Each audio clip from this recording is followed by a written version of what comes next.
The lecture hall buzzed with quiet chatter as students filed in for Professor Zenthka's advanced xenobiology class. The room was massive, designed to accommodate the wide variety of species that attended Kepler Station University. Floating platforms adjusted their height for the towering Verdanians, while specialized atmospheric chambers housed the gaseous Nethrons. The insectoid Krillians clicked softly to each other in their native tongue, their compound eyes reflecting the room's bright lights. Jake Morrison slipped into a seat near the back, his human form small compared to most of his classmates. He pulled out his tablet and stylus, the same way he had done for the past 6 months since arriving at the station. Being the only human in most of his classes had become normal, though he still felt the curious stares from time to time. Professor Zenthka entered the room with her usual grace. Her crystalline skin caught the light and threw rainbow patterns across the walls. She was Xerillian, one of the oldest species in the Galactic Commonwealth, and her knowledge of biological systems was legendary throughout the galaxy. Her forearms moved independently as she arranged her materials on the lectern. "Good morning, students." Her voice carried easily through the hall's translation systems. "Today we will discuss one of the most tragic phenomena in biological history: extinction." Jake settled back in his chair. This was a topic he knew well from Earth's history. Dinosaurs, dodo birds, woolly mammoths. His planet had a long list of species that no longer existed. He figured this would be an easy class. Extinction, Professor Zenthka continued, is not merely the death of individual creatures. It is the complete disappearance of an entire way of life, an evolutionary path that can never be recovered. When a species dies out, the universe loses something unique forever. A Krillian student in the front row raised one of her forearms. "Professor, is it true that some species cause their own extinction?" "An excellent question, Krikna. Yes, unfortunately, many species have contributed to their own demise through war, environmental destruction, or failure to adapt to changing conditions." The professor's crystalline features seemed to dim slightly. "My own homeworld lost the singing crystals during our industrial age. They were beings of pure energy that lived in our planet's magnetic field. Our early technology disrupted their habitat." Murmurs of sympathy rippled through the classroom. Several students shared knowing looks. Most civilizations had similar stories. "For today's discussion," Professor Zenthka announced, "I want each of you to share an example of an extinct species from your homeworld. Tell us what they were like, and if known, what caused their disappearance." Hands, claws, and appendages rose around the room. A Verdanian spoke first about the crystal singers of her world, beautiful creatures that created music from sunlight before a volcanic winter killed them all. A Nethran described the solid ones, early versions of his species that couldn't adapt to gas form when their planet's atmosphere changed. Jake listened as story after story unfolded. Some extinctions were natural: climate changes, asteroid impacts, disease. Others were caused by the species themselves through pollution or war. A few were simply the result of evolution, where one species gradually changed into something else over millions of years. The stories were sad, but not surprising.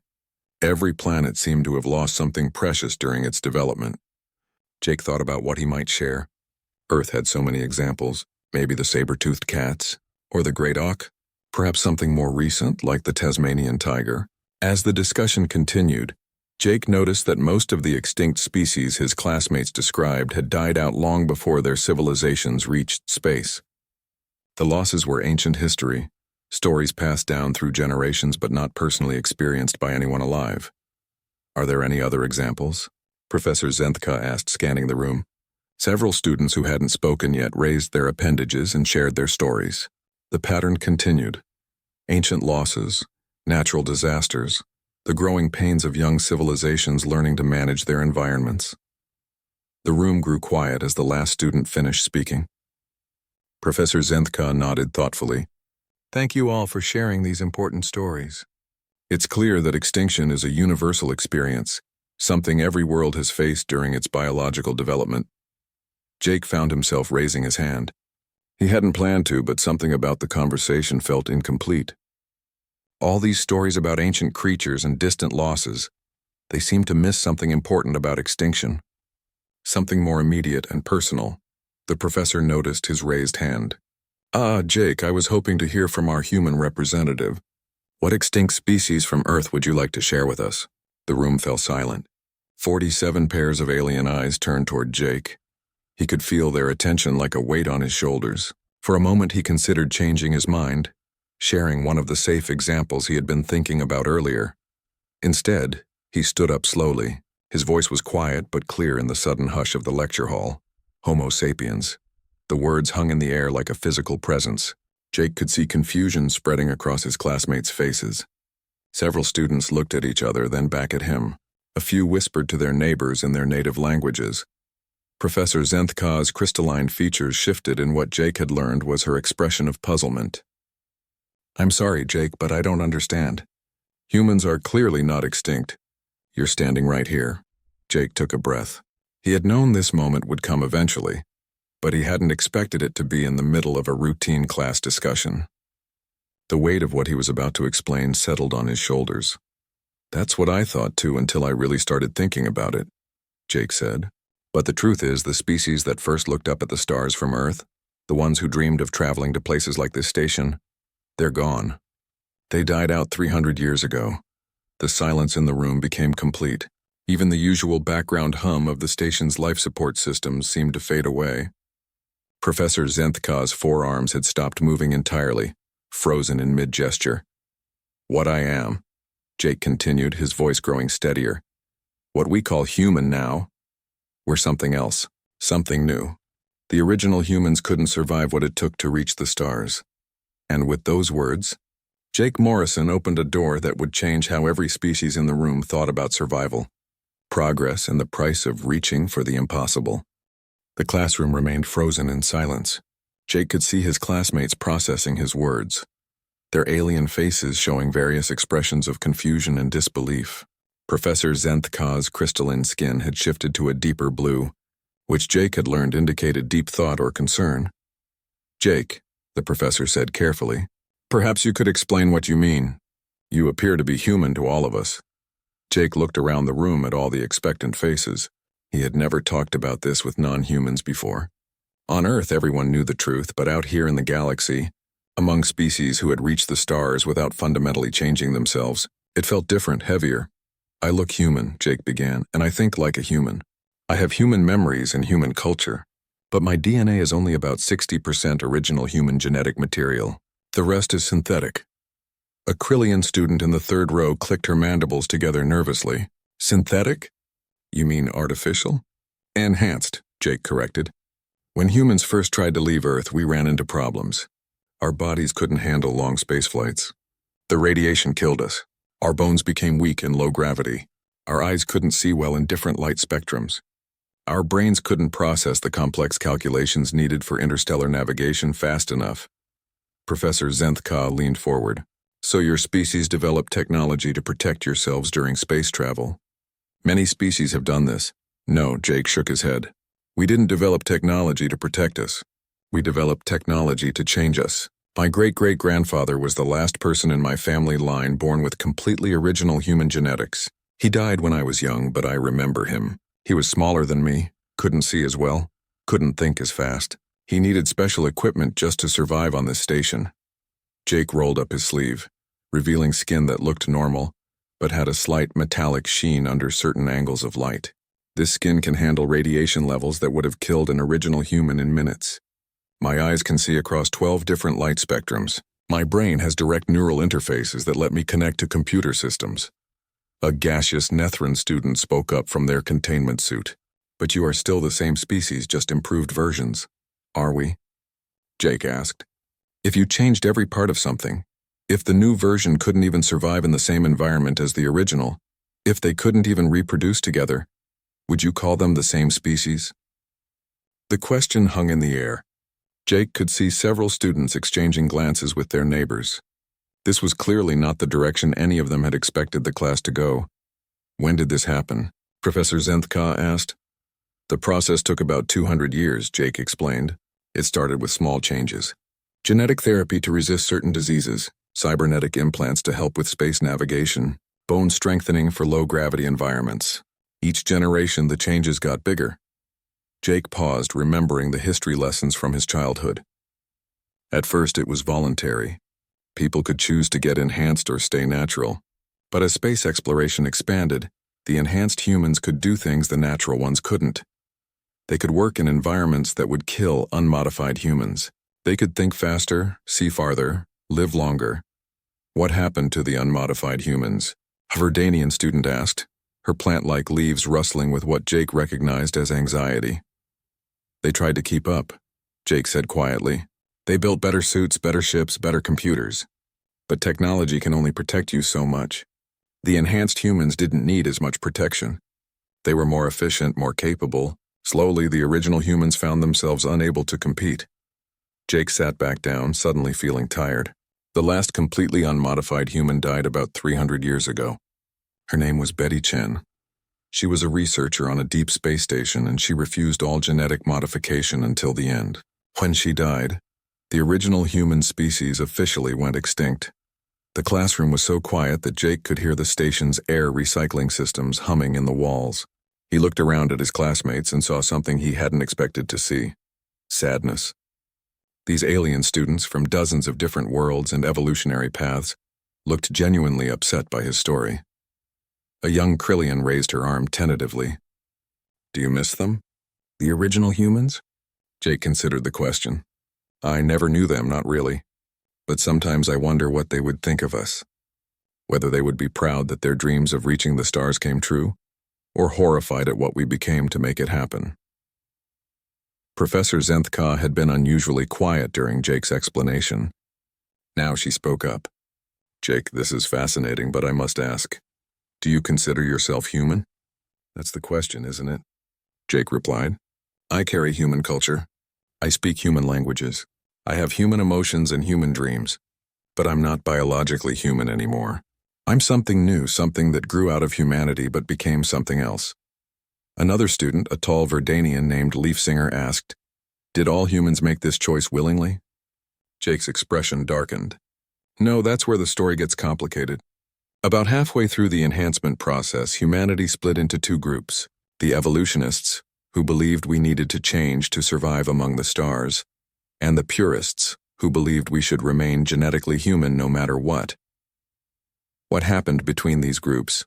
Professor Zenthka asked, though her tone suggested she already suspected the answer wouldn't be pleasant. War, Jake said simply. Not the kind with armies and battles, though there was some of that. Mostly it was economic and social warfare. The enhanced humans gradually took over all the important jobs in space exploration and colonization. They lived longer, worked more efficiently, required fewer resources.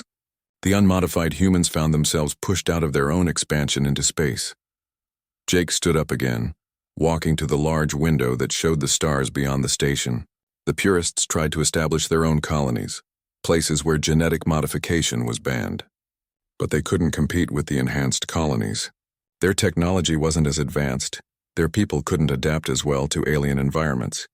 He turned back to face the class. One by one, the purist colonies failed or converted to allowing enhancements. The last holdout was a research station called New Eden. Betty Chen lived there alone for the final 15 years, maintaining the station by herself, refusing all offers to join enhanced human society. She died alone? The Nethran student asked quietly. She died human, Jake corrected. The last of her species, but still human in the original sense. We have recordings of her final days. She said she was glad she had lived to see humanity reach the stars, even if she couldn't be part of what humanity became. The weight of the story settled over the classroom. Jake realized he had just shared one of the most profound and troubling aspects of human history with a room full of aliens who had never encountered anything like it in their own species. Development Professor Zenthka finally broke the silence. Class, I think we need to take a break to process what we've learned today. Jake, would you be willing to continue this discussion? I believe your classmates have many more questions. Jake nodded, though he felt emotionally drained. He had never told this story in such detail before, and seeing the reactions of his alien classmates made him realize just how unique and disturbing humanity's path to the stars had been. After the break, students slowly filtered back into the lecture hall. Jake noticed that many of them were talking in small groups, their voices hushed and serious. Some kept glancing in his direction, not with the casual curiosity he was used to, but with something deeper, concern maybe, or fascination. As the class settled back into their seats, Jake was surprised to see another human entering the room. She was tall and lean, with the characteristic enhanced human features he recognized. Slightly larger eyes, skin with that subtle metallic undertone, and the small neural interface ports behind her ears that marked her as 4th or 5th generation enhanced. "I hope you don't mind," Professor Zenthka announced, "but I asked Lisa Carter to join our discussion. She's a graduate student in comparative genetics, and I thought her perspective might be valuable." Lisa nodded to Jake as she took a seat near the front. "I heard about your discussion from some students in the hallway," she said. "I think there are some things you might want to add to your story." Jake felt a mixture of relief and apprehension. He had been carrying the weight of explaining humanity's history alone, but he wasn't sure he wanted to hear what Lisa might add to the conversation. Professor Zenthka resumed her position at the lectern. "Before we continue, I want to acknowledge that this discussion has moved far beyond what I expected when I asked for examples of extinct species. What Jake has shared challenges some fundamental assumptions about species development and survival." A Krillian student raised her arm. "Professor, I've been thinking about what Jake said during the break. If humans change themselves so completely, how do we know they're still the same? People? I mean the same culture and thinking?" Lisa spoke up before Jake could answer. "That's actually a really important question. The answer is that we're not entirely sure we are." The room grew quiet again. Jake looked at Lisa with surprise. This wasn't the direction he had expected her to take the conversation. "What do you mean?" Professor Zenthka asked. Lisa stood and moved to the front of the class. "I'm 7th generation enhanced. That means 6 generations of genetic and cybernetic modification separate me from the original humans. Jake is 5th generation. We like to think we've maintained human culture and values, but how can we really know?" She paused, looking around the room. "Our brains process information differently than original humans. We see different spectrums of light, hear different frequencies of sound. Our emotional responses are regulated by synthetic neurotransmitters. How do we know that what we call human thinking is really the same as what original humans experienced?" A Verdanian student's leaves rustled nervously. "Are you saying you might not really be human at all?" "I'm saying we might be something new that thinks it's human," Lisa replied.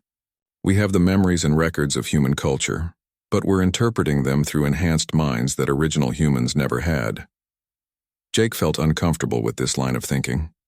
"But we still have human values. We still care about the same things humans always cared about: exploration, discovery, connection with others." "Do we?" Lisa challenged. "Or do we have enhanced versions of those values that might be completely different from what original humans felt?" "Our drive for exploration is enhanced by neural modifications that make us crave new experiences more intensely than natural humans ever did. Our social connections are mediated by direct brain-to-brain communication links that original humans never had." Professor Zenthka was listening intently. "Lisa, are you suggesting that enhanced humans are not just physically different from original humans, but psychologically different as well?" "I'm suggesting that we can't really know," Lisa said. "We think we understand human culture because we have access to all their records and stories. But we're reading those records with minds that have been fundamentally altered. It's like asking someone who's colorblind to describe a rainbow. They might have all the technical data about light wavelengths, but their actual experience is completely different." A Nethran student spoke up from their containment suit. "On my world, we have ancient stories about the solid ones I mentioned earlier. But we know our understanding of those stories has changed as we evolved into gas form. We interpret their meaning differently now." "Exactly," Lisa nodded. "The difference is that your people acknowledge that evolution changed your perspective. We enhanced humans insist that we're still culturally identical to our ancestors, but we have no way to verify that claim." Jake felt a growing unease. "But if we're not really human anymore, then what are we?" "Something new," Lisa said simply. "Something that came from humanity but became something else. We're a species that was born from another species' deliberate extinction." The weight of that statement settled over the classroom. Jake realized that Lisa was describing something even more profound than what he had been talking about. Not just the physical extinction of original humans, but the possible cultural and psychological extinction as well. A young Krillian raised her arm hesitantly. "Is this why there was war between the two groups? Because they realized they were becoming different species?" Lisa nodded grimly. The purists didn't just want to preserve human genetics. They wanted to preserve human consciousness, human ways of thinking and feeling. They believed that the enhancement process was creating something that looked human, but wasn't really human inside. Were they right? Professor Zenthka asked quietly. We'll never know, Jake said. The last person who could have told us died 300 years ago. Lisa moved to the window and looked out at the stars. Betty Chen, the last original human, left behind some recordings. In her final messages, she said she could see that enhanced humans were good people, but they weren't her people. She said it was like watching a completely different species that happened to share some of humanity's memories. The room fell silent again. Jake found himself questioning things he had never thought to question before. Was his love of exploration really human, or was it something artificially enhanced? Were his emotions genuine human feelings or synthetic approximations that he had been programmed to believe were real? A Verdanian student asked, Do enhanced humans ever regret what your species did? Jake and Lisa looked at each other. It was Jake who answered, Some do. There's a whole philosophical movement among enhanced humans called the mourning. They believe we made a terrible mistake, that we traded our souls for the ability to reach the stars. But others believe we did what we had to do to survive, Lisa added. They say that original humans would have died out anyway when they tried to colonize harsh alien worlds. At least this way, something human survived. Something human-derived. Jake corrected quietly. Professor Zenthka had been taking notes throughout the discussion. Now she looked up at both humans. This raises profound questions about identity and continuity. In your opinion, did humanity make the right choice? Jake and Lisa looked at each other for a long moment. Finally, Lisa spoke. Ask me in another 1,000 years when we see what enhanced humans eventually become. If we maintain something recognizable as human culture and values, maybe it was worth it. If we evolve into something completely alien, then maybe the purists were right. And if we had stayed completely human and died out trying to colonize space? Jake asked. Then at least we would have died as ourselves, Lisa replied. The bell chimed, indicating the end of class time, but no one moved. The discussion had opened questions that couldn't be answered in a single lecture period. Jake realized that his simple statement about extinct species had become something much larger, a fundamental challenge to how all the species in the room thought about survival, identity, and the price of progress. Even though class time had officially ended, no one left the lecture hall. Students continued asking questions, and Jake found himself surrounded by curious aliens who wanted to understand more about humanity's unique path to the stars. A tall Verdanian named Branchwalker approached Jake first. In our history, we faced similar choices during our expansion period. Our home star was dying, and we needed to find new worlds quickly. Some of our people wanted to modify our biology to survive on different types of planets. What did you decide? Jake asked.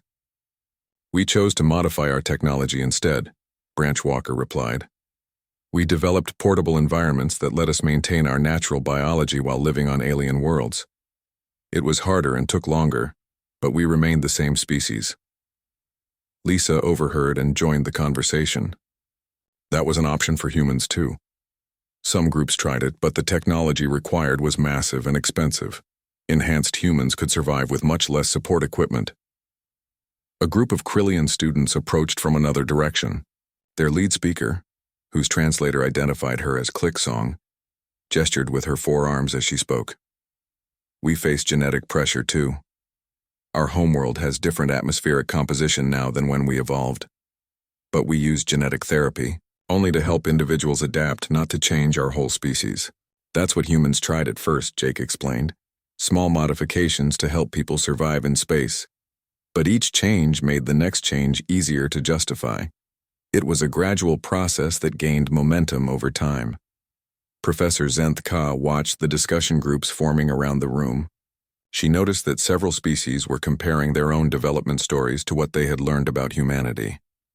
This was exactly the kind of cross-cultural learning the university was designed to facilitate, though she hadn't expected it to come from such a disturbing revelation. A Nethran student drifted over in their containment suit. My people did change our fundamental biology, they said. But it was natural evolution over millions of years. We didn't choose it deliberately. Maybe that's the key difference, Lisa suggested. You evolved naturally.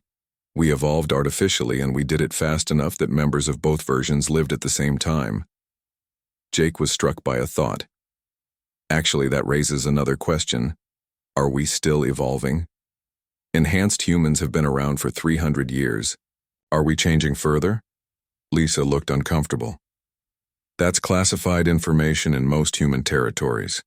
But yes, some populations are continuing to modify themselves. The deep space explorers are becoming something even more different from original humans. How different? Clicksong asked. Some can survive in vacuum for short periods, Lisa said quietly. Others have been modified to interface directly with ship computers, becoming part machine. There are rumors of colonies where humans have been modified so extensively that they can't even communicate with baseline enhanced humans anymore. The implications of this hit the gathered students like a wave. Jake realized that the extinction of original humans might not be the end of the story, but just the beginning of an ongoing process of radical change. A young Krillian who had been listening quietly finally spoke up. Are you afraid? That you might change so much that what you are now will also become extinct? Jake paused, considering the question seriously. Sometimes, but I'm also excited. We might become something amazing, something that could explore parts of the universe that no organic life could ever reach. Or something horrible, Lisa added darkly. Something that loses all connection to what made humans special in the first place. Branchwalker's leaves rustled thoughtfully. On our world, we have a saying, the tree that bends too far breaks. Perhaps humans bent too far. Or perhaps we found a way to become something stronger than a tree, Jake countered. Something that could grow in any soil. Professor Zenthka decided to rejoin the conversation. Students, this discussion has revealed something I find deeply fascinating.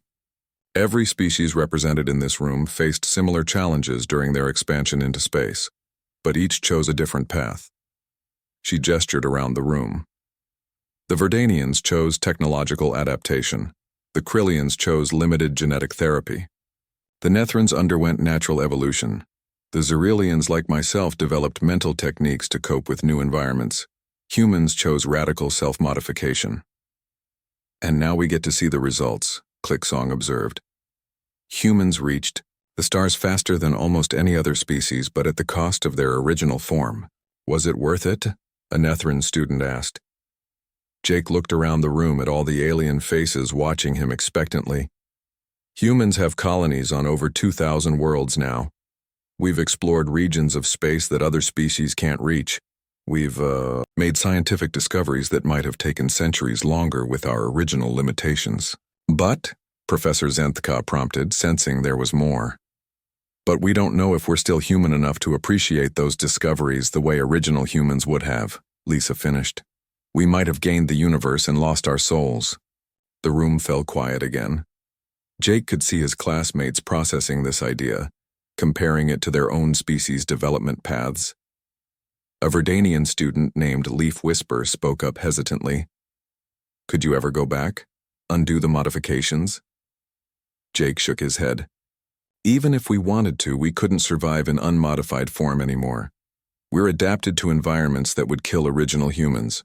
Our entire civilization is built around enhanced human capabilities. And more importantly, Lisa added, we're not sure we would want to go back. These modifications are part of who we are now. Removing them might be like asking you to give up your ability to photosynthesize, or asking a Krillian to give up their hive mind connections.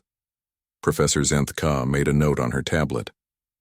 This conversation has revealed something important about species development. Most of us assumed that biological continuity was necessary for cultural continuity. But humans have maintained their culture while completely changing their biology. Have we, though? Jake asked. Lisa made a good point earlier. How can we be sure our culture is really the same when our minds work so differently? A Krillian student who had been quiet throughout the discussion finally spoke. Maybe that's the wrong question. Maybe the question isn't whether you're still human, but whether what you've become is good. What do you mean? Jake asked. Well, are enhanced humans kind? Do they help others? Do they create beautiful things? Do they seek knowledge and try to make the universe better? the student explained. If yes, then maybe it doesn't matter if you're technically the same species that started on Earth. Lisa smiled for the first time since the discussion began.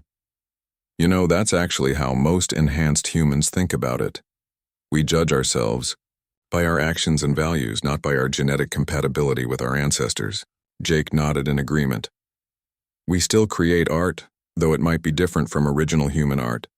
We still help other species, though our methods might be more advanced. We still explore and learn and dream about the future. Professor Zenthka looked around the room at all her students. I think this has been one of the most important discussions we've had this semester. Jake and Lisa have shown us that there are many different ways to think about survival, identity, and progress. As the conversation began to wind down, students started gathering their belongings. But Jake noticed that many of them were still talking to each other about what they had learned, comparing human development to their own species' experiences. He realized that by sharing humanity's story, he had not just taught his classmates about human extinction and evolution. He had given them a new way to think about their own futures, their own choices, and their own relationships with change and progress. The question that remained, hanging in the air as students finally began to leave, was whether humanity's path would ultimately be seen as a cautionary tale or as an inspiration for other species facing their own evolutionary challenges.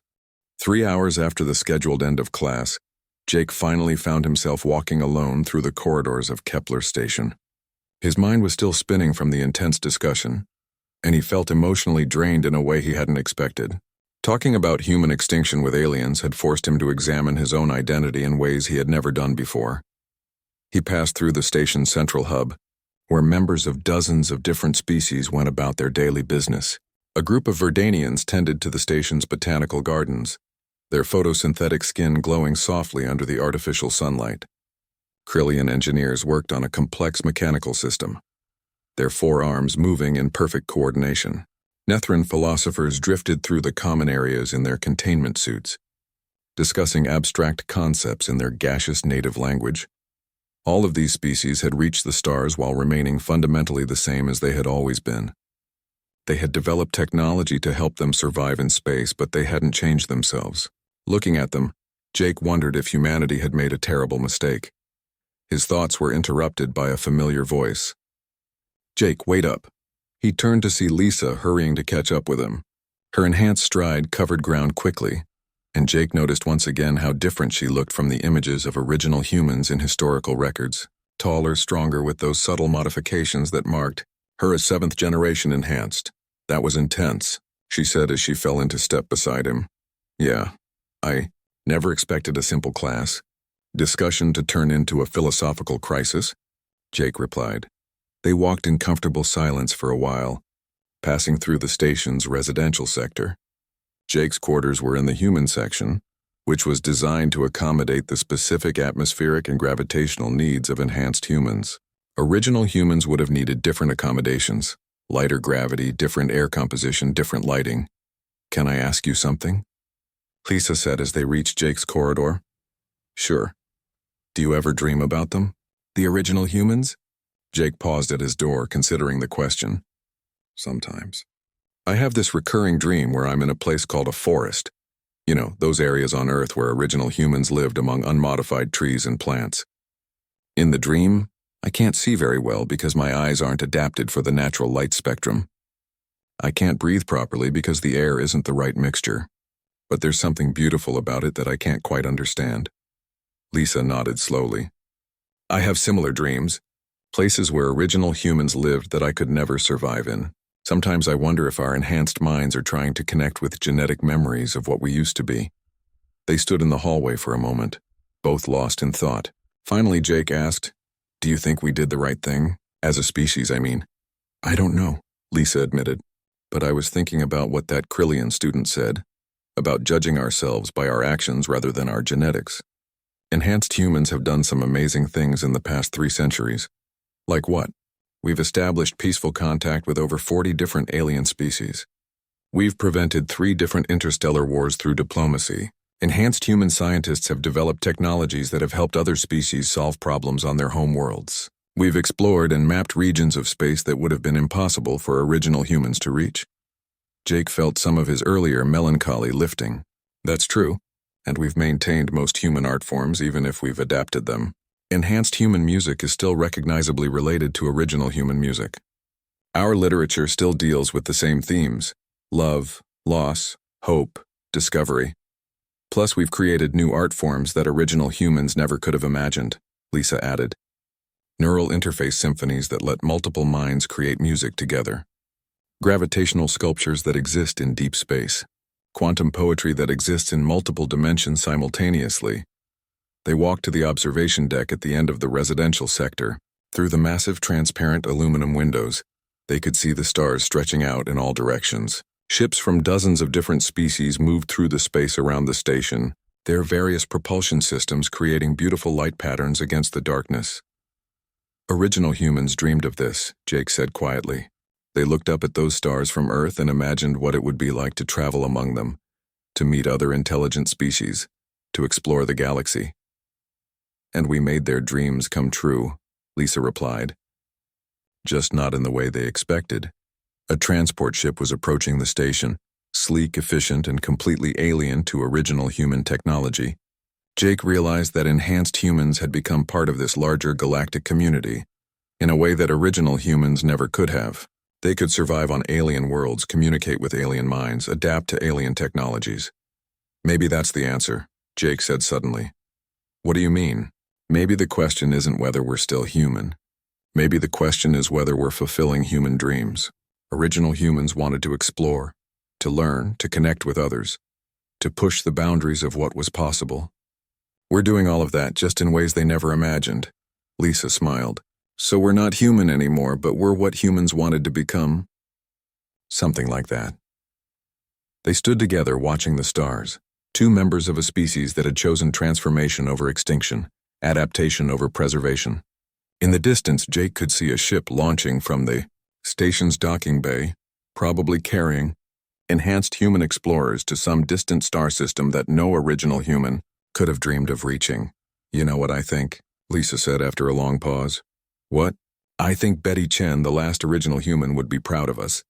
Not because we stayed the same, but because we found a way to keep going.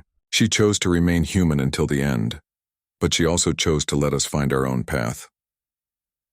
Jake thought about the recordings he had heard of Betty Chen's final messages. In them, she had expressed sadness at what humanity was becoming, but also hoped that the enhanced humans would carry something important forward into the future. Maybe extinction isn't always a tragedy, Jake said slowly. Maybe sometimes it's just another kind of evolution. Original humans didn't really die out. They transformed into us. And maybe someday we'll transform into something else, and that won't be a tragedy either. As long as something essential gets carried forward, Lisa agreed. The dreams, Jake said. The curiosity. The drive to explore and learn and connect with others. As long as those survive, maybe it doesn't matter what form carries them. A chime from Jake's communication device interrupted their conversation. He checked the message and smiled. What is it? Lisa asked. Professor Zenth Ka wants to know if we'd be willing to participate in a panel discussion next week about species development and adaptation. Apparently, word about today's class has spread, and other professors want to include our story in their courses. Lisa laughed. So we've become the poster children for radical evolutionary change? Looks like it. Are you interested? Definitely. I think other species need to hear our story, not as a cautionary tale, but as an example of one possible path. Every species will face evolutionary pressures eventually. Maybe our experience can help them make informed choices about their own futures. As they prepared to part ways, Jake felt a sense of peace that he hadn't experienced since the day's discussions began. He was not human in the original sense, and that was okay. He was something new, something that had grown out of humanity's greatest dreams and deepest fears. Looking out at the stars one more time, Jake thought about all the enhanced humans exploring distant worlds, making contact with new species, pushing the boundaries of knowledge and experience. Original humans had looked up at these same stars and wondered what was out there. Enhanced humans were finding out. In the end, maybe that was enough. Maybe that was everything. The last original human had died 3 centuries ago, But human dreams lived on in the modified minds and enhanced bodies of their descendants. Those dreams had carried them to the stars, and would carry them even further into whatever future awaited them. As Jake finally headed to his quarters, he realized that tomorrow he would wake up not as a failed human, but as a successful example of what humanity could become when it refused to accept limitations. The original humans were gone, but something essentially human lived on, transformed, adapted, and ready for whatever challenges the universe might present. The stars beckoned, as they always had, and humanity, in whatever form it now took, was answering their call.